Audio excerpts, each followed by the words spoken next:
Welcome to the UFL. I don't know what you dudes thought. One of the best leagues in New York. So let me know if you love the sports. Stephen J. Dawn and Ghost are your hosts of Real Tough Talk. Welcome to the UFL. I don't know what you dudes thought. One of the best leagues in New York. So let me know if you love the sports. Stephen J. Dawn and Ghost are your hosts of Real Tough Talk.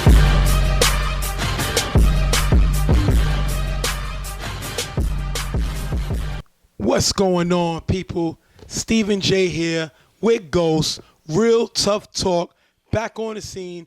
UFL starting a brand new UFL season, 2016.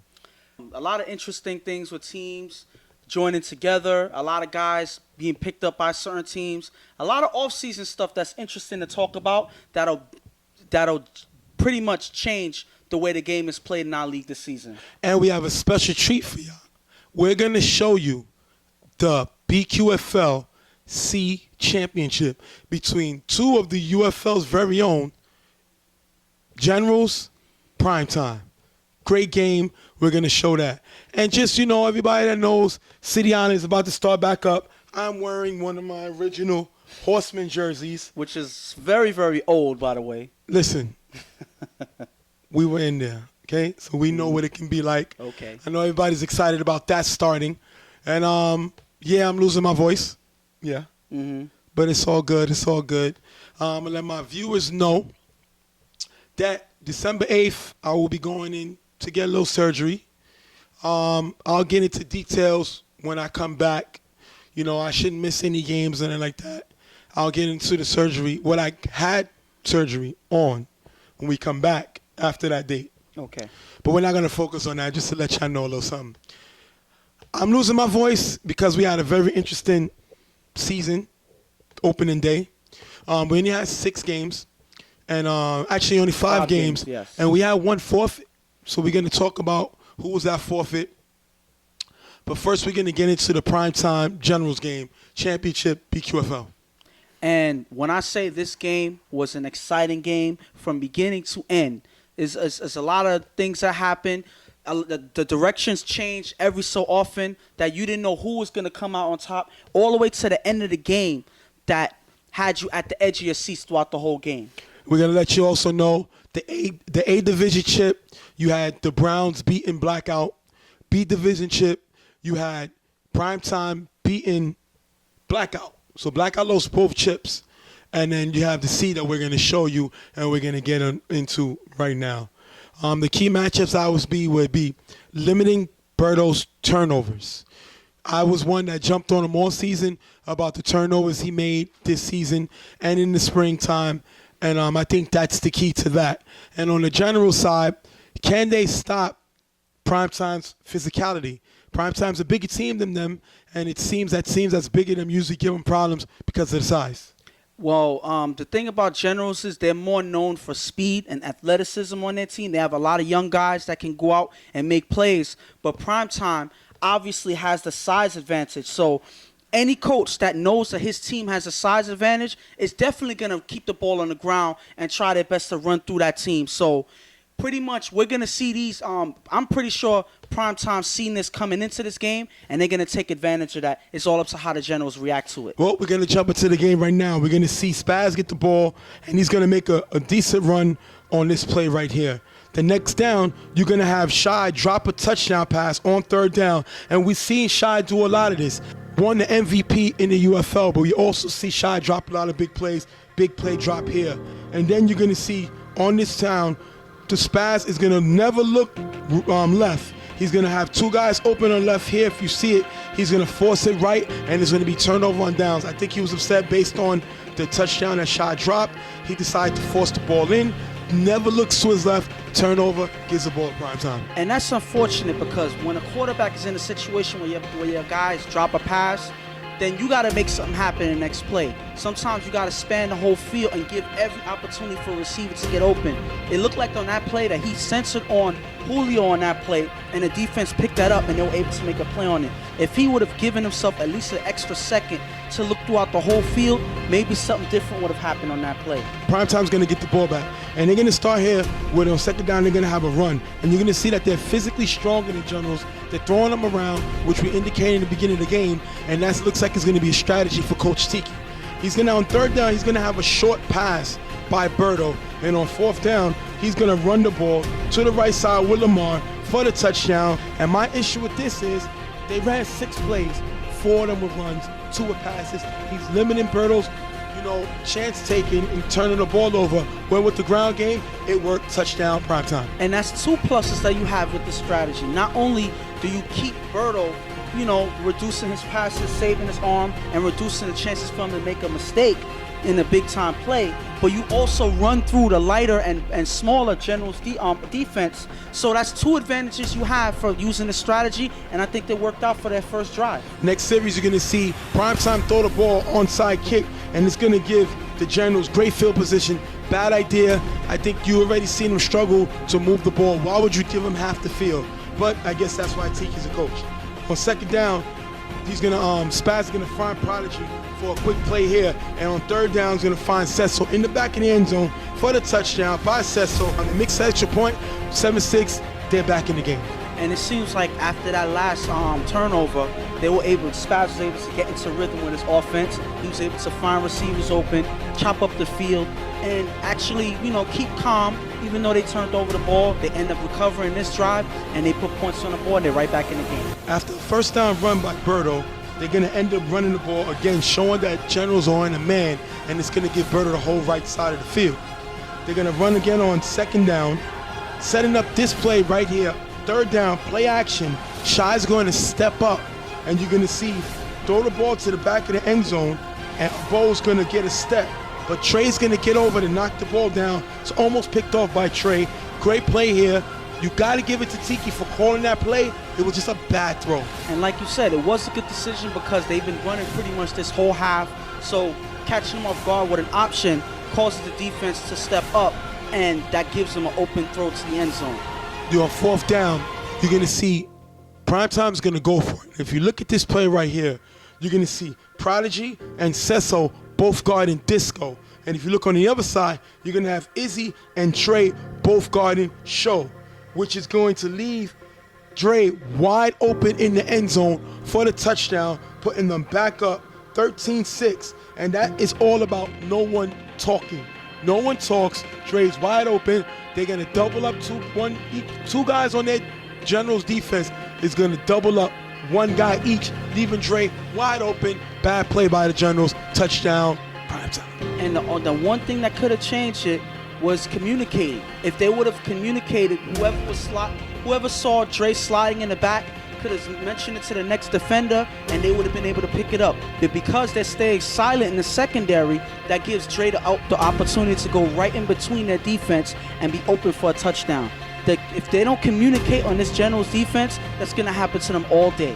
You're going to see Spaz get the ball back. Remember, they're down 13-6. And you're going to see him finally go downfield to Cecil, and you're going to see the contact. The question is, was this pass interference? What do you think? It's kind of hard when you look at it because it looks like it happened simultaneously with Cecil going up. It seems like the defender was trying to run for the ball as well and ran right into Cecil as he was on his jump up in the air. So it's pass interference then. It could honestly, depending on how it happened and how fast it happened, I would say it could have went either way, but I would lean more towards pass interference. I think it's incidental contact, so you can't throw that flag. If you look at it, the defender is trying to make the play on the ball, and it looks like he trips up. So if it wasn't intentional, you can't really call pass interference. I think it's a judgment call. It was a bang-bang play, very hard to call. We have the ability to have a camera and see it in slow-mo. But when that play is going fast, it's hard to tell. So you can't really blame the ref for that. Definitely a tough call. I don't think it's pass interference. And that's where we kind of disagree to an extent, because even looking in the camera, it's kind of hard to see exactly what happened because it happened so fast.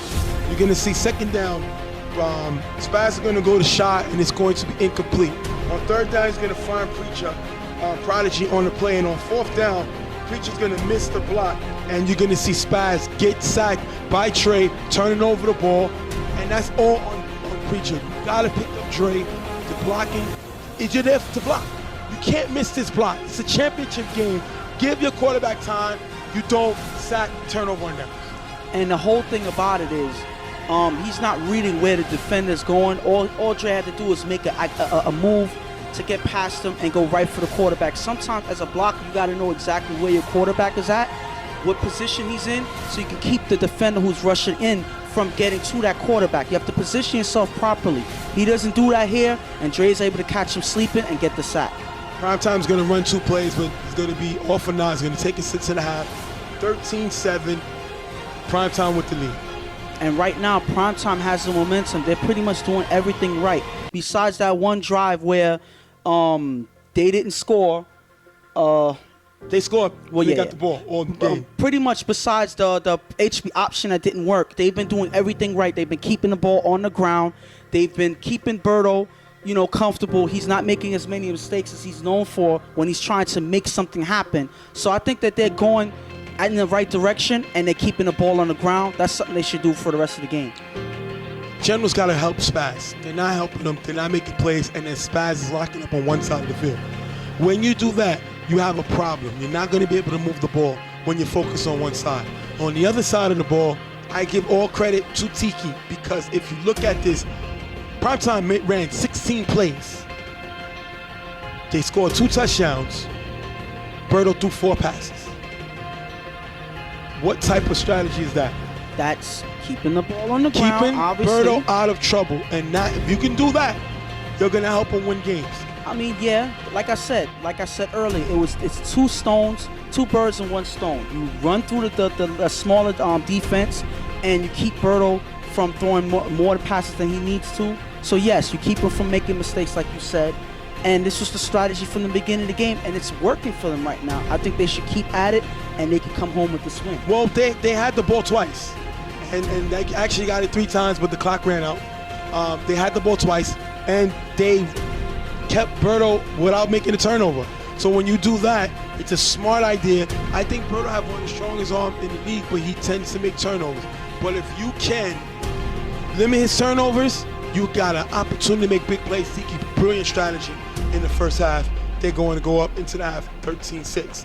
Second half, on the second play, General's blitz, going to get a free play. Cecil's going to get beat by Lamar on the out-in play with a great throw by Berto, shows a strong arm, and you're going to see Lamar with a great catch, get his arms under for the touchdown. Awesome catch by Lamar, and Cecil has to be more aware of that. I'm disappointed because Cecil is a 2-time UFL All-Star. He's a 2015 defensive MVP runner-up. He was one of the best defensive players in the UFL. And when he has an opportunity to make a play, he does it. You know your guys are blitzing, because I'm pretty sure they said they were blitzing. The one thing you can't do is get beat. And he gets beat on an out-in play, which he should know is coming, because if he's playing center field, that don't happen. He don't make a play. Touchdown Lamar. Great way to get his arms under. 19-6 Primetime. And if you look at this play also, look at this play, the extra point, you're going to see quick catches to pass in the front for the extra point, 19-6. And that's going to be a big play. That's going to come up later on in the game. But like I said, 19-6, great play, Primetime with the nice lead. Great throw by Berto going downfield. And that's unfortunate because that was a free play that was given to Primetime. So as a defender, you know they're going to take a shot. So one thing that you do not let happen is letting the receiver get behind you. Cecil lets him get behind him on that route, and it leads to a touchdown. That's something that's unfortunate for them because they did not need that at this point of the game. Cecil lets him get behind him, and it leads to a score. You're going to have Primetime's going to end up kicking the ball off, and they're going to go onside. And the 2 things that happen with this is, 1, you give the Generals half the field. They've been struggling to score. They got 6 points. They was not able to move the ball. You're giving them half the field. Why? Why help them out? So that's on Tiki, Coach Tiki. And the second thing, you lose Pratt. Pratt, one of your best defensive players, the captain of the defense. He keeps everybody in position. He gets hurt on this play. Strags hurts his knee on this play, and that's just all disaster. No need to go for that. I'm real disappointed in them on that. Next play you're going to have on a free play, because this time primetime blitzes, and you're going to have Spaz go downfield. You're going to have Shy finally get involved in the game, makes a great grab here, putting him in the red zone. Great throw on the deep bomb by Spaz. And what a play right when you need it. They go for the free play, go deep, make something happen. Shaw's able to do something finally when he's been absent this whole game. He gets some great field position right near the end zone. Now they have an opportunity to get back in this game. After the bomb play, you're going to have 3 consecutive incomplete plays. And I got to put this on the Generals offense. They've been not giving any support and help to Spaz all day. And you're going to see Julio with the drop, Prodigy with the drop, and Cecil not able to keep his feet in. And the great thing about this is you're going to have Spaz, who does everything but Spaz off, keep his cool, and he's going to find Johnny in the front of the end zone for the touchdown, putting him back in the game, 21-12. Right now, he is pretty much the shining light of this game for the Generals. He's been keeping his cool. Things haven't always been going their way. He's been staying focused, and he's actually puts them back in the game with this touchdown pass. Good job by Spaz. They're going to need him throughout the game like this. Now you're going to have Generals kicking the ball off, giving it back to primetime. On the first down, you're going to have a block in the back here. I think it's by Lamar, and that's going to move the ball back on the drive. You look here, he's going to get beat to the spot. He's going to hit the defender from the back, and if you beat to the spot, it's a block in the back. Definitely, I think it was a good call. What do you see? I pretty much see the same thing. Unfortunately, the block in the back happened because the person obviously got into position before the blocker, and it leads to a block in the back. He got position before, so once you do anything, it's towards the back, and it's going to be a good He beat him flag. to the spot, and he hit him, and I think that's going to hurt this primetime's drive, because they're going to end up punting. They're not going to be able to move the ball after that, and they're going to end up punting the ball, and I think that really hurt their momentum, that call. And it was a bad play by the offensive player, and Generals are going to get a break. And that's going to be Generals' first time stopping this primetime offense to date. They're going to get the ball back. Now on the punt, you're going to see them get the ball back. On second down, you're going to see Spaz come back to Johnny. He just threw the touchdown pass to Johnny. And how does Johnny help him out? By bobbling the ball. It's going to be intercepted by Strag, giving the ball right back to primetime. And like I said, this General offense is not helping Spaz. And they're doing everything wrong in this game. They're not helping at all with Spaz's game. He's keeping focus. He's trying to hang in there, but they're not doing him any favors by dropping the ball, especially this drop that leads to a turnover. That's unfortunate for them, because this could have been where they take the rhythm away from primetime, but at least the primetime getting the ball back. After 2 running plays, you're going to see Berto finally come up and try to make a play with the throw. And if you see here, he's going to get baited. And you can almost hear Tiki saying, keep the ball, don't make the throw. But he makes a throw, and it's going to be picked off by Julio, who was reading it the whole time. One thing about Berto, he has a slow wind-up. And it's going to be picked off here by Julio. His first mistake of the game by Berto gives the ball back to Generals, down 21-12. This was not the time in the game where you force anything. You're ahead in this game. Try to run the clock, run the ball the way that they've been doing the first half. Why did they go away from that strategy? Yeah, you got to ask Tiki, because I don't know why would you go away with that. And of course, Berto, being himself, he sees something that's not really there. The defense actually baits him into throwing the ball, and it leads to them turning over the ball. That's not something that Berto needed to do at this point, but unfortunately he does, and that gives the Generals a chance to get back in this game again. You're going to have, after a few plays, you're going to have Spaz find Preacher in the end zone for the touchdown, putting them right back into the game, 21-18. Definitely big key turnover by Berto to give the ball to the Generals. Spaz is going to capitalize, putting the Generals back in the game, 21-18. And he is keeping this team. He's pretty much carrying this team at this point. Anytime they give him the opportunity, he tries his best to make something happen. And more times than not, Spaz does in this game. Even though they've been dropping the ball throughout the game, he makes something happen here, and he keeps the Generals fighting on in this game. You're going to have Primetime get the ball back. The clock is running. You're going to have a running play, which is a bad run here. And if you look at this next thing, Tiki's upset. He's frustrated because I think he feels that his team is playing not to lose instead of playing to win. They're playing a little too cautious for his liking, and he's a little upset about that. So we're going to see how that's going to impact the rest of the drive. You're going to have them, the 3 plays later, 3 running plays going to get them to the Generals' 10-yard line. Now, It's 4th down. You're going to have Berto call the hike. Now he's going to see Gutter. He's going to look for Gutter. And as he winding up, the one thing that can't happen is you can't be picked off here. And what happens? Look here. Prodigy sees him winding up. He's going to jump the route, keep the ball, and run all the way down to the end zone for the touchdown. Oh my God. Giving them the lead. 24-21. Did the park go crazy? Crazy. You saw what I was saying? Oh my God. I know I was holding the camera and I went nuts because I didn't expect that to happen. Even, knowing that, Berto has thrown an interception like this previously in a past drive, and he does it again. But this one is much worse, and you give Prodigy all the credit in the world because he sees it even before Berto does. He sees exactly where Berto's going to go. Right when Berto throws it, he's able to jump that route and pick it off beautifully. You cannot ask for a better play than that. That was a great play. I don't know if Prodigy has some Back to the Future time machine or made a deal with somebody, with the devil, something like that, because he knew that was coming. The way he jumped that route, he knew what was coming, and he takes it all the way to the end zone for the touchdown, giving a lead, and pretty much game's over. All they got to do is stop them, kick off, stop them. But that's why you play the game. On this kickoff, you're going to see Lamar drop the ball, pick it up, and if you look here, Disco, Dre, and Quick open up the sideline. They are banging bodies, and Lamar takes it all the way downfield, gets to about, I would say, the 15-yard line. Great run. It looked like Generals didn't want to have no part of this run. Great play, great blocking. He got a game. And it's unfortunate because when Lamar goes for the kick return, he drops the ball. So now they have an extra second or two to go after him, but they don't. It seems like they hang. They didn't want to. They hang back on the opportunity to pretty much end the game. I don't understand this. And then they do not crash the sideline. The whole team's supposed to be on the sideline by that point. Obviously not. Only 3 guys are there, and the primetime sideline pretty much cleans up.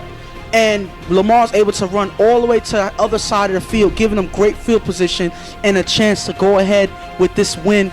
It's unbelievable after you see a play like that happen for the Generals. It's unbelievable. 24-21, you're going to see Berto with the pass here to Gutter. Remember, he attempted to get Gutter the ball before and was picked off, but he came back to Gutter again. Great play by Gutter. He's going to come to Gutter again, who dives and almost tries to get in the end zone here. Great play. Berto keeping his cool. You're going to have the last play of the game. It's about 7 seconds. You're going to have Berto call a hike. Now, if you look here, Izzy's going to bump Show. He bumps Show, but he gives him a little high sun bump. Barely touches him. But then he lets him go. Doesn't tell anybody that Show is there, going to the back. And if you look here, Trey's going to see him, but Trey is guarding up on Quick. And if you go back to earlier in the game, look at here, Quick caught the extra point with Trey trying to get there. Trey got there late. So because it's the game-winning play, Trey cannot move. Now look back to this play. Trey's staying in between both guys. Trey's attempting to stay, but it's 2 guys there. But why didn't he call for help? No help was called. You're going to see Berto finally come and realize Show is open in the back. He's going to make a nice touch pass to the back of the end zone. Preacher's going to get up and barely miss the tip.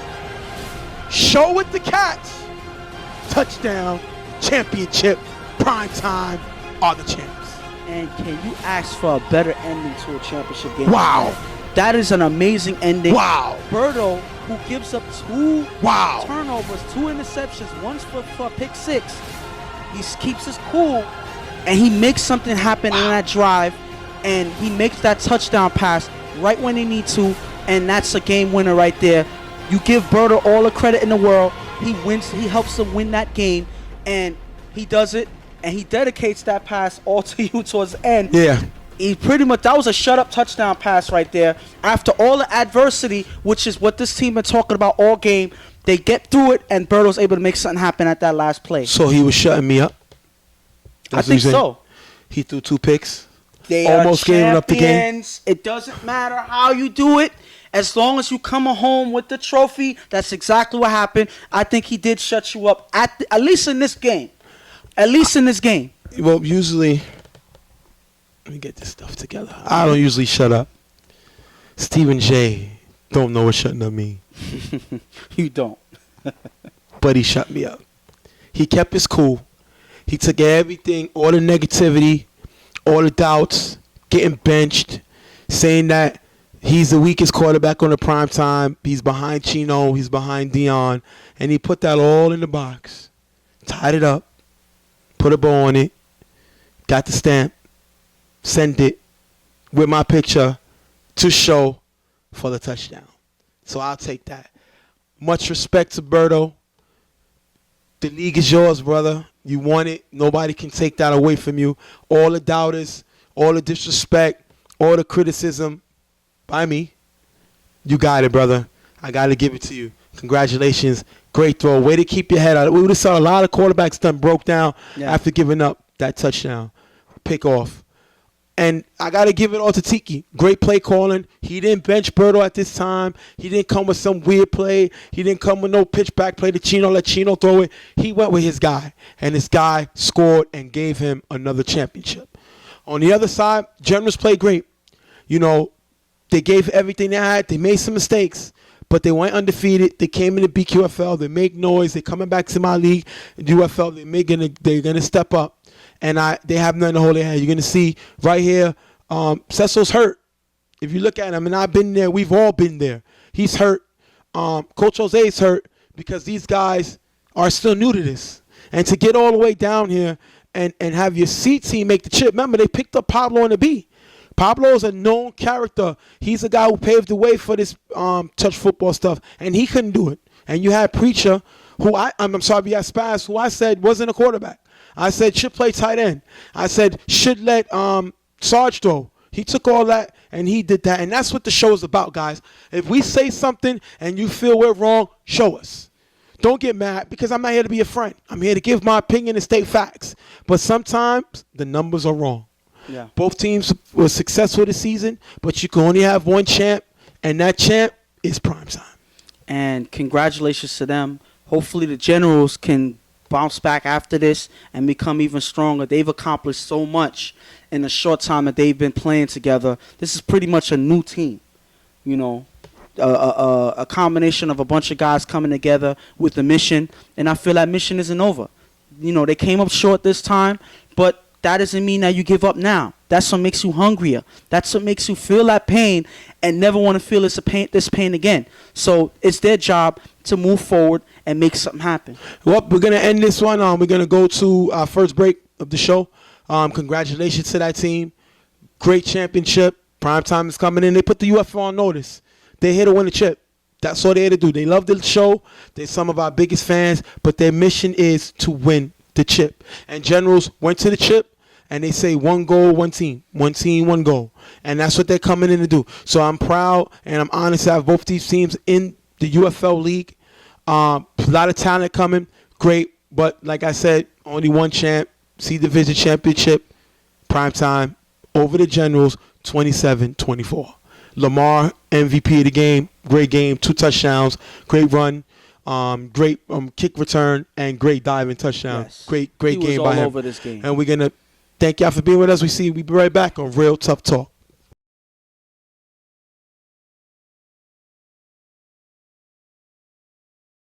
All right, people, we're back. Real Tough Talk. Stephen J, the best all around, all night, all day. You like that, right? Nah. It's cool. It's cool. It's cool. Here with Ghost. We're going to talk about the next game up, and you got Bravehearts versus the Generals. We just went over the Generals coming off of that championship game last week, Sunday. Now, this will be the first Saturday after the championship. The question is, will they have a championship hangover? It's all about them. It's hard to say if they will, if they're not. It's all about how they come out probably on the first drive of the game. That's when you'll really see if they do or if they don't.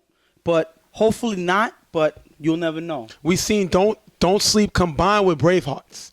This is a Bravehearts team, but they got guys like Joel, Casey. They got guys from Don't Sleep that merged with them, and I think it was a smart thing to do. And they call Casey their quarterback. He's a starting quarterback. He's a comeback player of the year. He was an all-star, UFL all-star starter. So this guy is good. You just got to play his style of football, and good things can happen.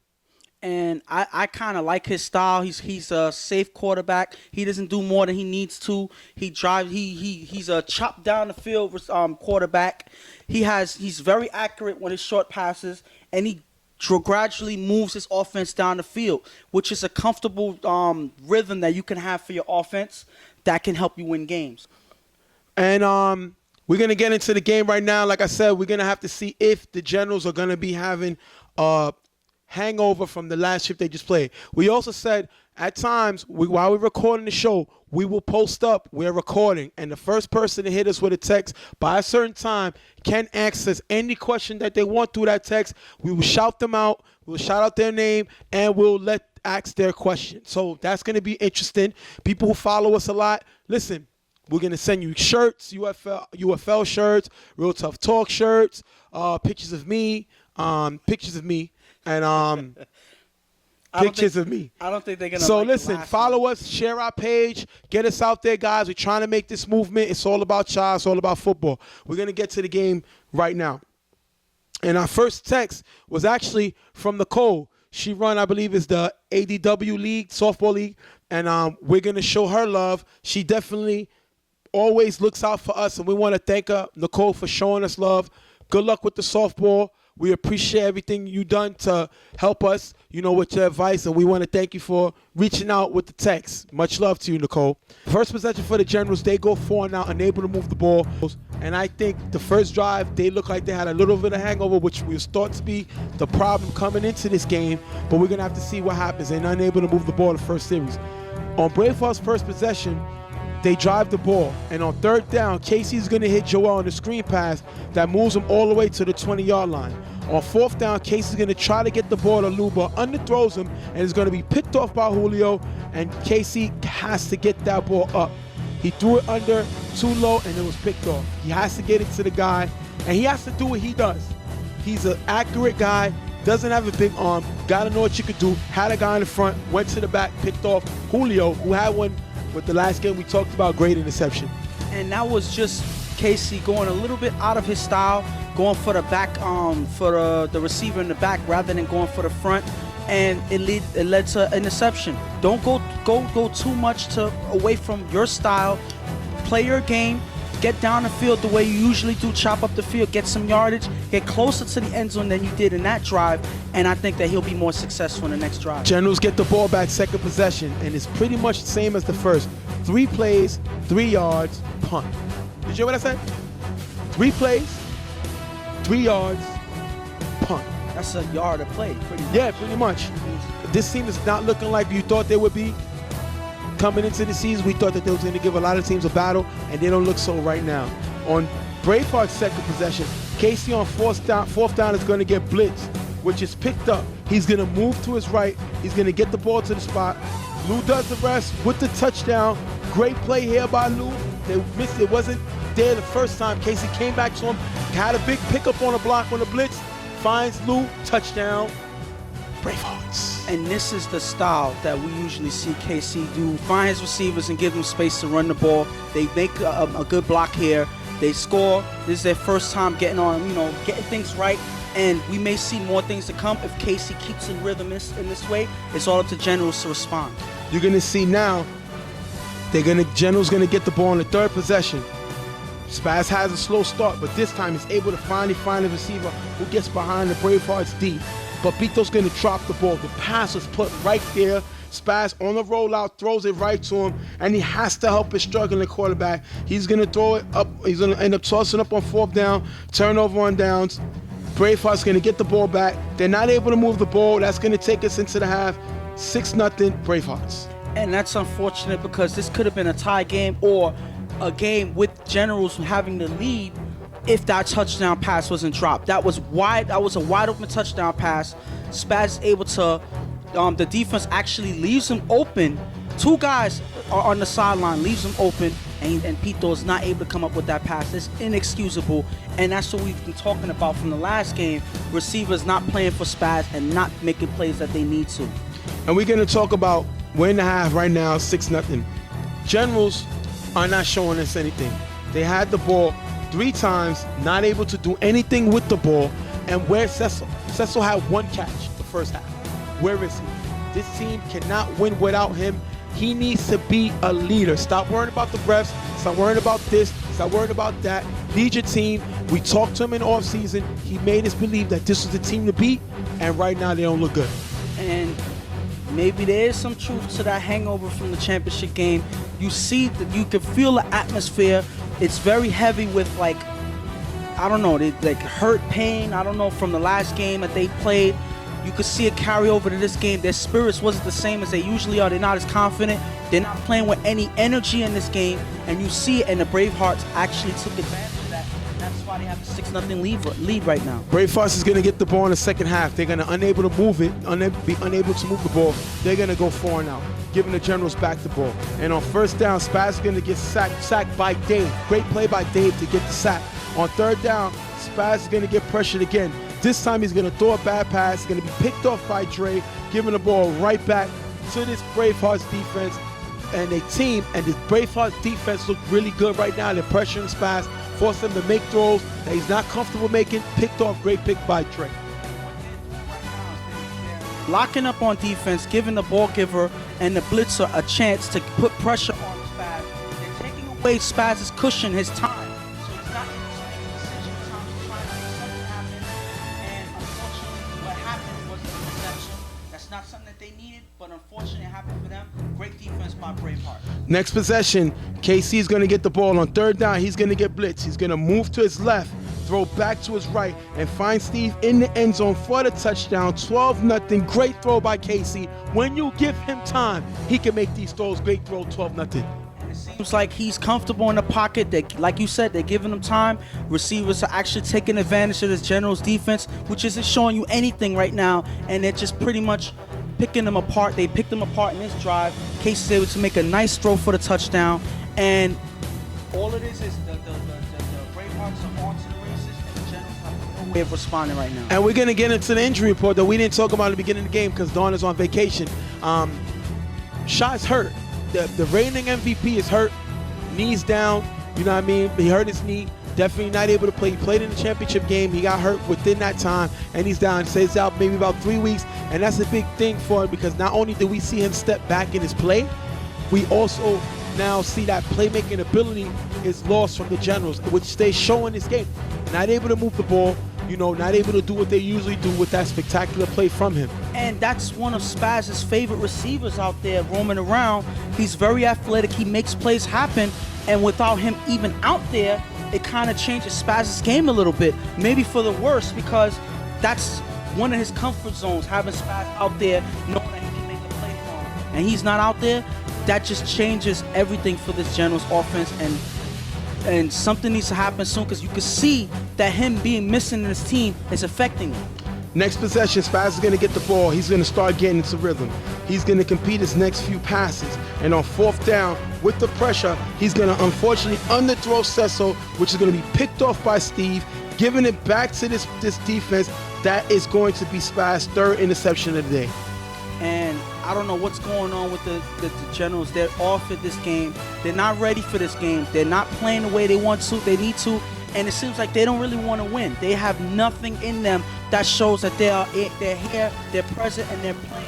They're just like, they're pretty much flat at this point. Yep. And there's nothing that's going to change. I think that they're done for this game. Spaz is going to, Bravehearts is going to get the ball. And they're going to go 4 and out, and then the 3 and out is going to punt. Spaz is going to get the ball again. Finally, he's going to complete a long pass to Julio. Definitely finally getting downfield. Then Spaz on the next play, he's going to throw a strike, but it's going to be dropped. This is the problem. This team does not help him. On another play, Spaz frustrated with the drop that he just had. He's going to force the ball, which is going to be tipped and picked off by Macho to end the game. Spaz's 4th interception. Ending the game 12-0. They're not able to score. Spaz throws 4 picks. Bravehearts with the nice start, they start off 1-0. And they're showing that their combination of Don't Sleep players and Braveheart players coming together is a good thing because they did everything that they needed to. All of their players stepped up and did their job. They performed. Bravehearts had some good defense today, and they come up with the win. Unfortunately for the Generals, you blame this on this whole team why they came up with this loss. Nobody showed anything in this game. None of these players came out to play, and that's why they got the L today. And I think it's well deserved because they were dead today. We're gonna correct that. I'm gonna correct that. Spaz threw 3 interceptions, but he has also got stopped. So you have 4 turnovers. Yes. 3 of them was on interception. Right, he only threw 3 picks, but he had 4 turnovers because they got stopped on 4th down. Now, right now, Coach Jose got ejected this game, so that kind of hurt them. They lost him this game, and they didn't look in rhythm. They looked like they had a hangover that chip, and if they still worrying about it, this team is in trouble. They already lost Shy for God knows how long, and I don't think they can get to the next level without Shy, and also without Cecil playing Cecil ball. They came in the season hoping that they could combine Cecil and Shy to go to the next level. Well, Shy's down, and Cecil don't look like he wants to be here. So now, Coach Jose got to get these troops together because they're frustrated and not looking good. And the main thing is, listen, they lost in the BQFL. It was a painful loss.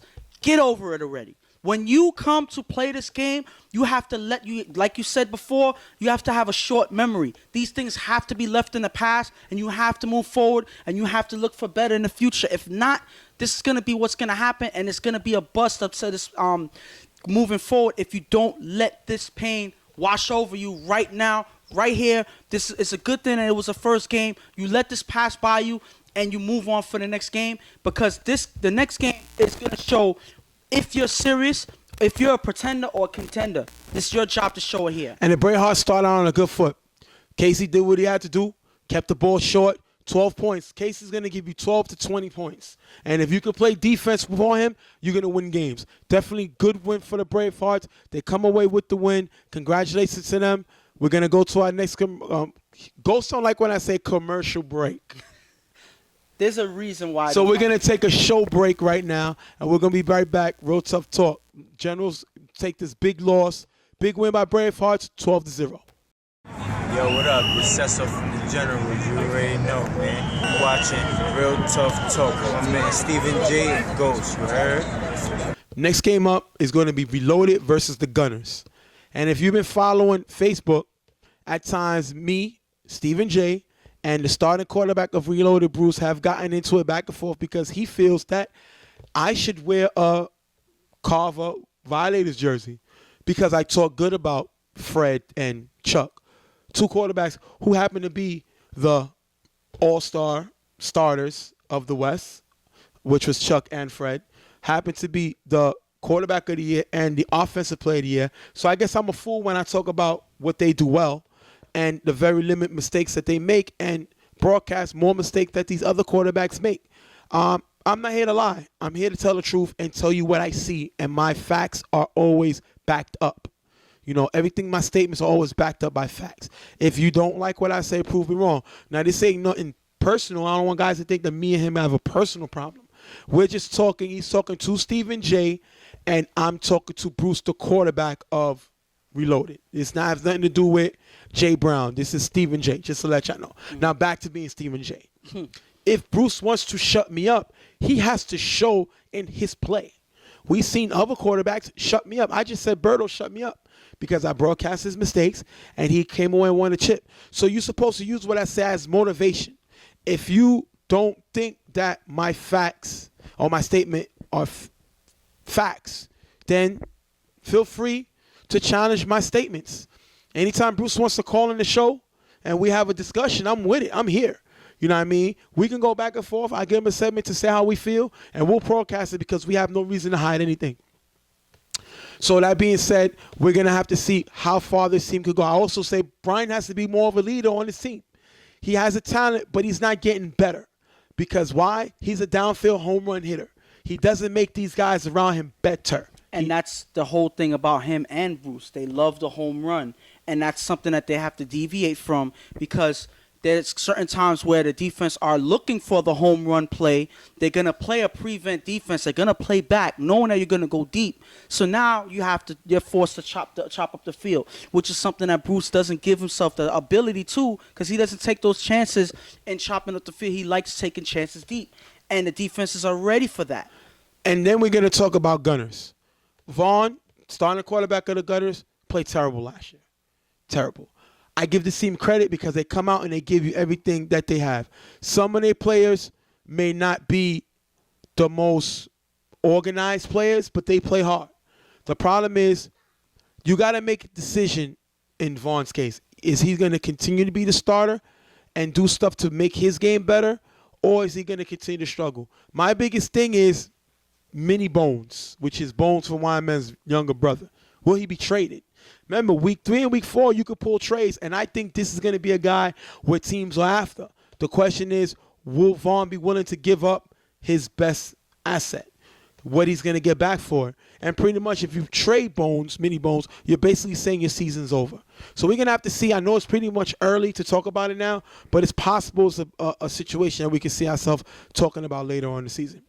We're going to get into the game now, and we're going to have reload his first possession. Bruce is going to go downfield and find Chad, the monster, for a big play. Chad had an interview earlier in the season, said he's looking for teams. He's the monster, and he makes a big play here. Great play by Chad. A few plays later, he's going to find Chad. Bruce is going to find Chad in the end zone for the touchdown with the 2-point conversion. They go up 8-zip, and that's what Bruce I'm talking about. Plays like this. He takes a shot downfield, but it's a successful shot. Then he finds Shaq for the touchdown. 8-0. Great play by Bruce to drop the ball. And that's the main thing that you have to do as a quarterback. When you see the defense slipping, when you see something, you go for it. He went for it here. He caught them sleeping, and Chad gets a nice play downfield that leads to a score. That's how you move the ball if you're Bruce. There's nothing wrong with throwing a home run, but know when you're throwing it and pick the best time to do it. Reloaded's going to get the ball back. After Gunners go 4 and out, they're going to give the ball back to Reloaded. Reloaded's going to get the ball, and they're going to drive the field. And on 4th down, Bruce is going to Brian. He forces the ball. It's going to be knocked away. 4th down, turnover, gives the ball right back to the Gunners. And now you're starting to see where they make mistakes at. They're not moving the ball. They're not making the right decisions on offense.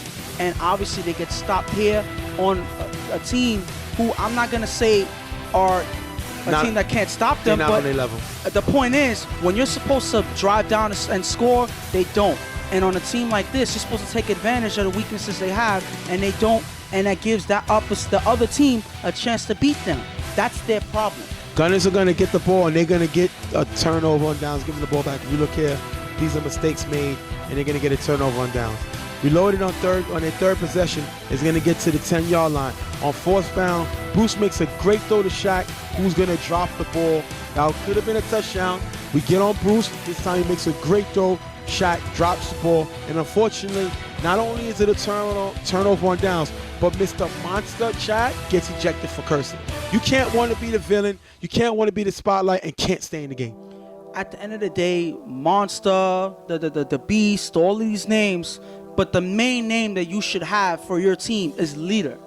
And when you get ejected from a game like that, that shows that you're not a leader of this team. That shows that at certain cases you're gonna hurt this team by doing things like getting ejected from a game that can throw your team out of its rhythm. And that's something that you can't afford if you're gonna be one of the team's main players. Gunners are gonna get the ball back, and Vaughn is living dangerously. And look at this right here. Rather than throw the easy pass here, this one is easy. He decides to go and throw the hard pass. And what's going to happen? It's going to be picked off by Pitt, giving Reloaded back the ball. I guess Vaughn likes, like I said, living dangerously.